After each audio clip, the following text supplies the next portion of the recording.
Good morning mga kapatid. Wala pa akong ligo pero mag-aayos tayo ngayon ng setup ng ating musical instruments area do sa church. Kasi medyo magulo. Tignan nyo naman. Ito yung ating mixer ng instruments pero papalitan natin yan ng mas malaki pero luma na pero mas goods pa to. Tapos tingnan naman sobrang gulo ng ating mga wirings. Grabe. Ano, napakagulo boss. Ayusin muna natin yan, ha. Sobrang gulo. Diba? Ito naman, no. Grabe, oh. Yan, mag-ayos tayo ngayon. Para bago mag-Sunday, okay na ang lahat. Let's go!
So mga kapatid, lunch break na. Pinakain muna ako dito.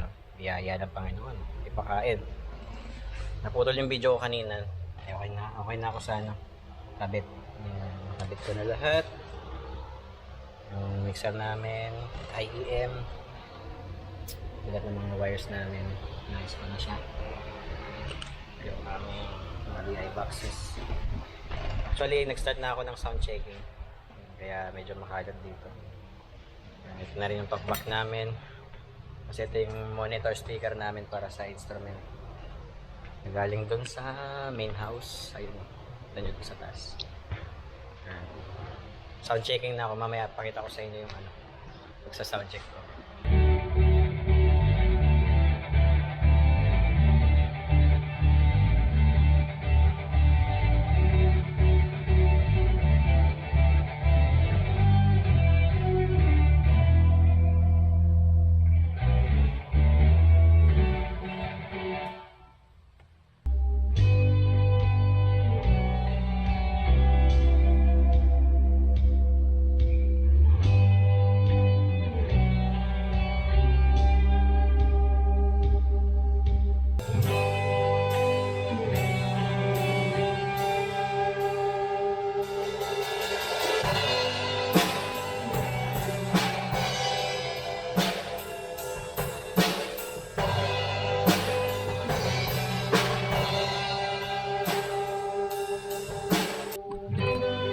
Okay na sa ngayon mga kapatid.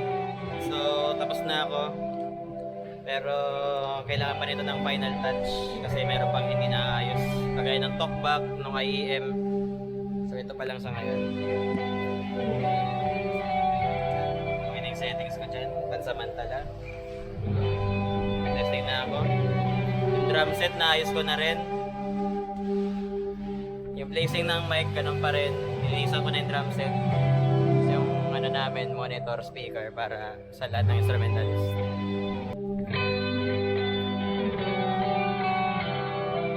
Ganda ba? Tunog?